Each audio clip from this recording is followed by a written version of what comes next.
Today, the greater Yellowstone ecosystem, including Gallatin Valley, is home to hundreds of nonprofits committed to the protection of open land and wild spaces. That's right, and Big Sky's Wildlands Festival amplifies these organizations' work through partnership as beneficiaries and a shared love for live music. Thanks to more than 6 different fundraising activities, last year's total funds raised surpassed $500,000, and the goal this year, as it is every year, is to beat that total.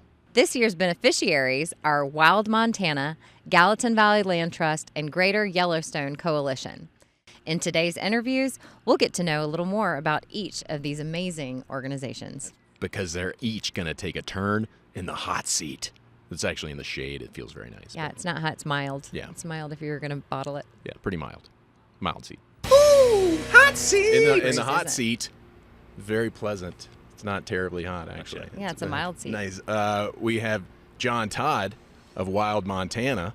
Since 1958, Wild Montana has been a beacon of hope for open spaces, rallying people around a shared love of recreating in wild public lands and waters. Their work protects wildlands and enhances public land access while also creating economic opportunities for gateway communities across the greater Yellowstone ecosystem.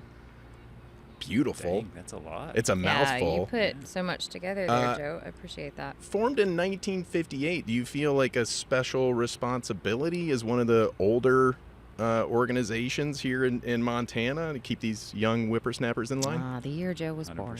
Yeah, I was about to say. I was only 4 when it was founded. Founded it.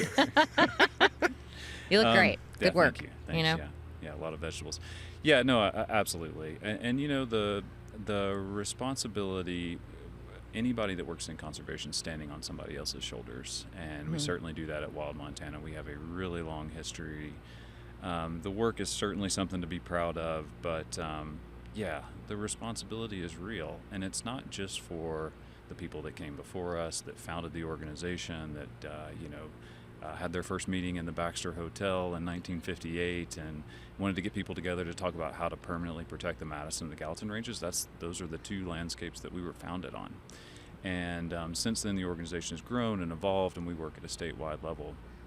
But that responsibility is deep and long, and it's also motivating and exciting, and to think about how you build on that and how you continue to change and evolve to meet the moment. And so it's not just about the history and the people that came before me as a staff member, but it's about the landscapes. It's about clean water. It's about the wildlife that cruises those 2 landscapes and everywhere across Montana on public land that we work on. That is really what brings people together. And then the last thing that I'll say on this is, we are nothing if we are not a trusted messenger. And so having that long history and the name recognition, the brand recognition, and people that know us and have known someone that was associated, maybe they knew a board member, they knew a local volunteer, perhaps they knew a staff member, and building that trust and those relationships, that is a serious responsibility, but it's also fun. Yeah. The Coca-Cola of Montana land stewardship. What? You know? No. Coca-Cola's horrible. Oh, that trusted brand. That's what it's about. Yes, you're right. It's just a band, but they got to stop with the plastic. I'll give that a pass. Maybe we could be like the Lee Metcalf Pale Ale from Bridger Brewing or something. Okay, Yes. fair enough. Longhorn cider, There you go. you get the stuff right out of the tap into the glass. That's It's it. Perfect. Yes. All right, Joe, do you have a question, or do you want to No, ask you're something? next. Okay, fine. I'm going to ask this one. Joe wrote, what was your greatest achievement? But also, I have questions about algae blooms. I know that you're protecting the waters and things like that, and things such as, no, but are you concerned about the amount that we have had over the past 10 years? I feel like when we help out with Gallatin River Task Force, a lot of times we are taking samples from the rivers and doing all of that, more so than we used to. So 2 parts to that question: what we're proud of in the local landscape, but also some emerging issues for sure. Yeah, I mean, it's a sign of rapid change, and Right. We are the Gallatin River. These landscapes that we're currently sitting in are not alone, and we take that responsibility very seriously. What is that set of climate policies that we want to hand on to the next generation? How do we make our climate here in Montana more resilient? How are we mitigating climate change? How are we adapting to it and making sure that people and property are safe from forest fires, so that the weather that contributes to, not the weather, the climate that contributes to things like algae blooms is something that we are both mitigating and adapting to, and that's the real work, and it takes partnership to do that. I'm going to hold that down. I said that there to attack you. Perfect. Yeah. Did you see that? I did. Very smooth. And and we will rise up. Sorry. That's good.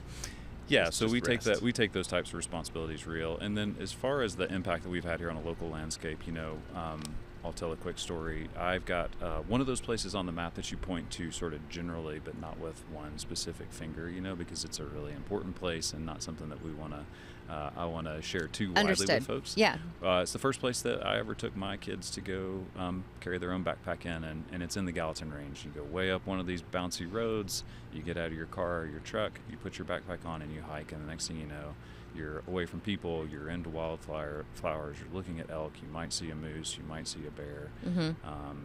Our experiences have been camping by a really small lake up on the Gallatin Crest and watching great gray owls at night, watching the stars come out, having a nice hot pancake in the morning. It's that experience that I'm excited to talk about, what this organization has done to protect. And so in the last 10 years, we've worked really hard to form a coalition to protect over 250,000 acres, both in the Madison and Gallatin ranges, to sort of build on that legacy that we were just talking about of the Lee Metcalf and the Highlight Porcupine Buffalo Horn Wilderness Study Area, and to carry some of those experiences on, the clean water that comes down to Bozeman for our drinking water, the wildlife that migrates through, to make sure that those experiences and those intangibles are passed on to our kids. That's what I'm most excited about, is to think about, okay, we build a coalition that says this is the way, and it's locally driven, this is the way we'd like to see these landscapes managed. They go to their local Forest Service processes and they try to implement those changes. They were successful in that, and so now it's about taking that forest planning decision and making it permanent. So what are we asking our decision makers to do, and how do we encourage them to act with urgency? Because like we were just talking about, got some things. Things are at risk right now. Yeah. There's rapid change going on in Montana. Yeah. Would you say that forming that coalition has been like your greatest achievement so far? I mean, as Wild Montana, or what would you say your greatest achievement has been? I'll just say it's one of the things that I'm most proud of. Building those relationships is what this organization has done for 66 years. It's why we're still here. And it's not just here, in the Bozeman area. It's places like the Badger 2 Medicine, or the Blackfoot Clearwater, or up in the Kootenai National Forest, or around the upper Missouri River Breaks. It takes coalitions to make sure that those areas are protected. Yeah, the conservation that you want to see is durable and it lasts. Okay. Sounds like you Is understand. it up by Ferry Lake? I mean, the bumpy road led me to believe that it might be somewhere near there, but no, it's okay, the fine. other direction. Yeah, it's Fine. in the Gallatin Range. Yeah. Just asking. Yeah, I'll show you later. How will the funds raised by Wildlands Oh, I help have glasses Wild on. Montana to accomplish its mission? It's a great question. So again, I would go back to investing in people. So our organization is built on two things. It's built on public lands and making sure that we pass some of those public lands off, keep them just the way they are for future generations. That's what brings people to Wild Montana. But that's the second piece of the foundation, is it's people. We're about public lands and people. And without people, we're actually nothing. It takes people to create change. So investment in our organization is truly an investment in building community, uniting and mobilizing communities to keep Montana wild. And that's how this investment is going to help us, is to make sure that organizations like Wild Montana and our other partners that are involved in the Wildlands Festival have that type of support to create the change that we need to keep some places just the way they are for future generations. Super proud to be a partner on that. So cool. Just conservation, pure and simple. That's the idea. That's amazing. All right, one final question. It's a weird one. This is the bonus question. I'm Okay, going to ask let's have it. all three of you guys this and see who can get the closest. What's the total mileage of the longest 10 rivers in Montana? He's thinking. He I might have I it. don't math too well. That's It's fine. the Missouri, the Milk, the Yellowstone, the Bighorn, the Powder, the Clark Fork, the Muscle Shell, the Tongue, and the Frenchman. Joe didn't know total this coming mileage. in. Just so There's you 10 of them? Those are the 10 longest. Let's say those average. Let's say 2,223 miles. Okay. 22, 23. All right. Let's do that. Yeah, answer will be revealed at the end. Thank you What so much. What do I win? What do I win? Oh, I don't know. Probably some stickers. Should we give them stickers and gluten-free baked goods? Into that. An extra $100,000 courtesy of Wildland. No, it's all pride on the line right here. But it's been so nice Thank getting to know you. you a little bit and Yeah, getting to know y'all about too. Wild Montana, John. Thank you Yeah, very much for yeah. sitting down with us. Wildmontana.org, and come find the tent at the festival. It's going to be the funnest place in the whole Is venue. it? Absolutely. Okay. I'll Yeah. be there. Yeah, Get out there and learn more about Wild Montana. Keep it wild. that's right. Now I'm going to learn where I should go camping. Ooh, hot seat. Anyway, We're welcoming Scott Christensen from the Greater Yellowstone Coalition.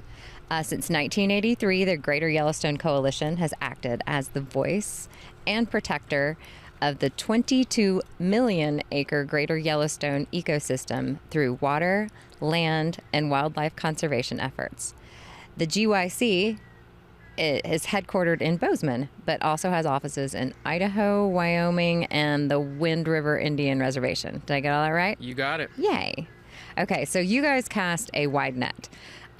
You shut down new gold mines and protect rivers through legislation, and to reintroduce gray wolves. I read that as gay wolves, and that's Oh, all. that- Like I had to stop myself and look for the R there, I but think that would that's the 2026 project, if I'm not mistaken.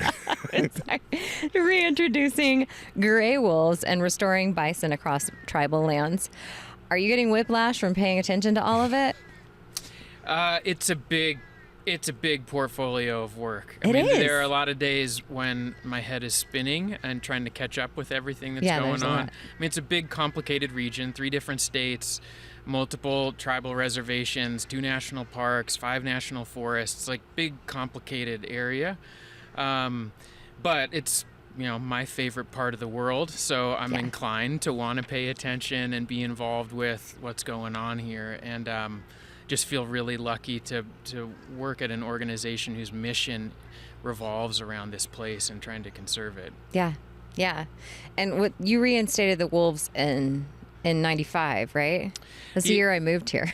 Yeah. They were like, yeah, so wolves are back. the last wolf was killed in Yellowstone in 1927. Okay. And it was during an era when predators across the West, carnivores across the West, were being eradicated. Yeah.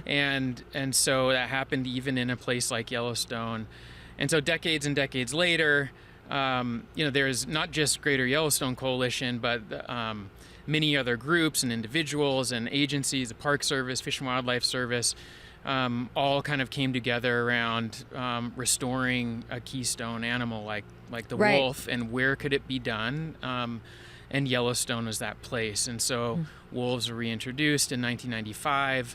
And it's been one of the most successful wildlife, reintroduction stories ever on the planet. I mean, Yeah. there's a thriving population in the park and far beyond it now across the Northern Rockies. And it's been really fun to see that comeback of such a, charismatic species. Yeah. Absolutely. We've had the privilege of seeing them. a couple of them. Kind Yeah. of up close from hundreds of yards away, but Yeah. good work. In Once at the terms- River House and then once in Yellowstone. Yeah. Just Since- eating barbecue. Oh, a wolf. Since you've been with the GYC, in terms of local projects, what's your sort of proudest achievement?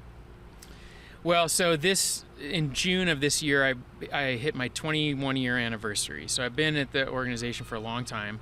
I've been involved in a lot of great projects. We passed a bill in Congress more than 10 years ago to protect about 400 river miles of the Upper Snake around Jackson. Huge accomplishment down there.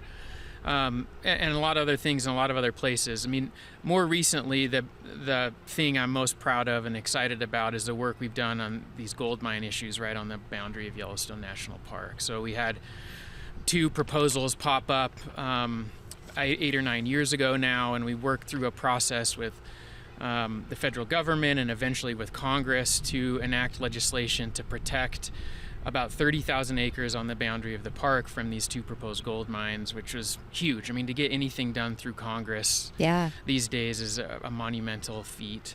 But in following up on that, there was some private inholdings right on the boundary of the park that this mining company that controlled them at the time intended to go forward with mining. And so we knew we had to come back to address that. And, over a couple of years, we ended up negotiating an agreement with the company to kind of freeze them, call a timeout, and allow us to set up an agreement with them that would buy us 2 years to raise funding to buy them out, to buy the company, all their assets, holdings out. And we had never attempted anything like that before. It put us in a place of having to raise more than double our annual budget in 12 months. And we went for it, and last October we hit our goal and pulled it off, and we bought a gold mine, and which still is crazy. You're sitting to on a say gold that. mine. Exactly. So there's just a remarkable outcome, and to see the community come together around that and support it, and people from all across the country made gifts towards it. People from around the world. We received a gift from Ukraine to support that project. Oh my gosh. We need to be sending them help. What the heck? I mean, think about what's going on over there, and someone with a connection to Yellowstone learns about it and wants to get involved and help. And so it just was an amazing reminder for me of how many people out there care about Yellowstone and this place. And as someone who does as well, just to know that there's this big, vibrant community out there that's willing to step up and help and get involved and try to help get to an outcome where the company can walk away and do their thing somewhere else, and we can preserve that special part of literally the park's northern boundary, and this really important part of Greater Yellowstone is just really exciting, and feels like a big shot in the arm. Great. And you can add gold mine owner to your gold mine your owner. resume. Yeah. At least for a that little on bit my here. resume. Over time, we'll start to transfer some of those lands into the Sure. public domain, and they'll end up being protected forever for mining. Awesome. And accessible to the neat. accessible. Well, to the shoot me public. an email when you want to bequeath me some of Yes. that. Yeah. Right. Yeah. Right. So the Wildlands raised a lot of money last year. How are you going to allocate those funds this year? How is it going to help you reach your goals? Well, we have, many projects. Coming off of this big win with the gold mine, we have a lot of other big aspirations and things we're trying to do. I mean, one of those right now is we're working on a project in Wyoming with the state and with the two Native American Indian tribes at the Wind River Reservation, and hopefully the federal government as a partner to build a series of wildlife highway crossing structures. So there's a really cool wildlife migration corridor of mule deer that summer in Grand Teton National Park and that winter out on the Wind River Reservation. And Highway 26. Those mule deer have it figured out. They don't have it figured. I mean, pretty nice place to summer, pretty fun place to winter. Jeez. But in the middle of that is Highway Killing mule deer. 26, and it's become one of the most dangerous road corridors in the state for people and for wildlife. Yeah. And so, the solution to that is we got to find a way to get animals across it and people down the road safely. And so we're right now fundraising for that project. It's a $28 million project. The private match component of that is $2.7 million. Wow. We're getting close to our goal right now, which we need to reach by the end of August. We're just a few $100,000 away. That's one big, really tangible, fun project that we're working on right now. Here, closer to home, there's a couple of similar projects in the works. One that we're working on over in the Paradise Valley that's just a little earlier in the stage of planning. And then there's other aspirations, of course, on Highway 191 going down to Big Sky. There's two or three places down there, one closer to Yellowstone that deals with bison crossing, and then others that, farther down canyon that deal with wildlife movement. But those are just a couple of the things that we're working on beyond a lot of other great work with communities and landowners related to grizzly bear conservation and mitigating conflicts, and including at places like Big Sky. How are people going to live and coexist safely in an environment where there are big toothy critters around, right? These are the challenges, and it sounds like you guys are taking them head on. Thank you so much for all the work you're doing. Yeah. Looking forward to seeing you grab a giant check there at Wildlands. I do have one final bonus question. Yeah. I'm asking all three of you guys to see who can get the closest. What is the total mileage of the 10 longest rivers in the state of Montana? I know. Don't worry. Don't You worry. know, if It's you like caught me counting on jelly a better beans. day, maybe not a Monday. No, I have no idea. I just need a number. You just got to say any the number. 10 longest The 10 rivers longest rivers. in The Montana. Missouri, the Gallatin, Missouri, Jefferson. Milk, Yellowstone, Bighorn, Powder, Yeah. Clark Fork, Muscle Shell. I'm just buying you Yeah, time yeah. to think right now. The Yellowstone. Tongue and the Frenchman. Yeah, I'm gonna say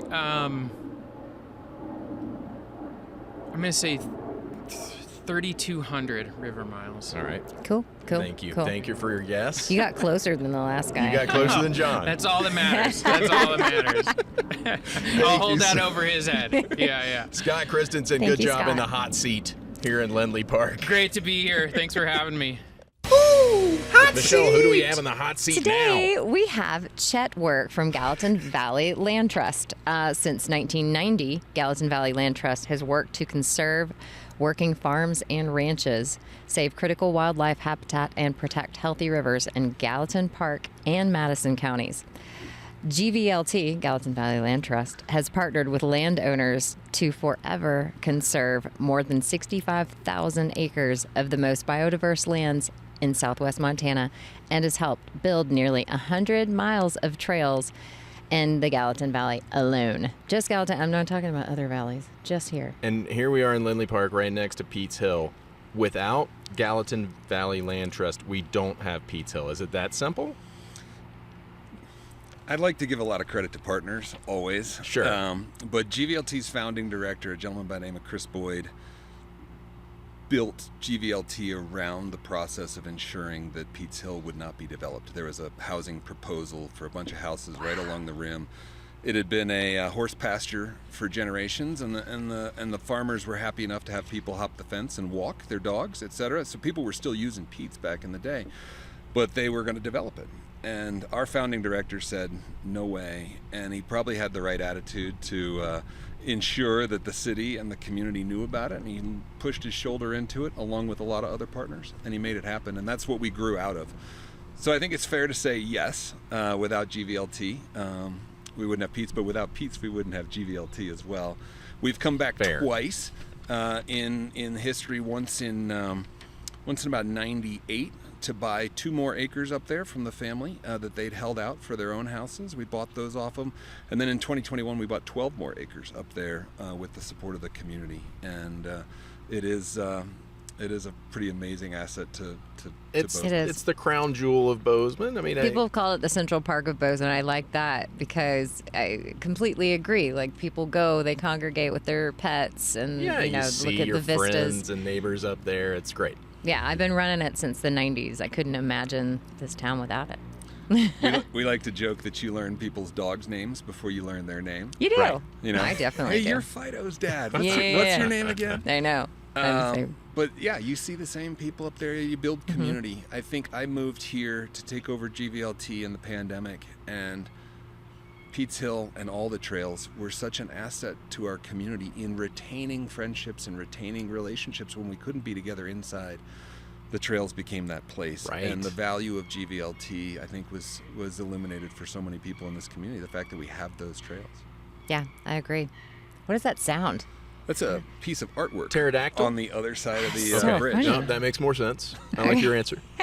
So, in terms of local projects, what's your greatest achievement through the organization? Is that saving Pete's?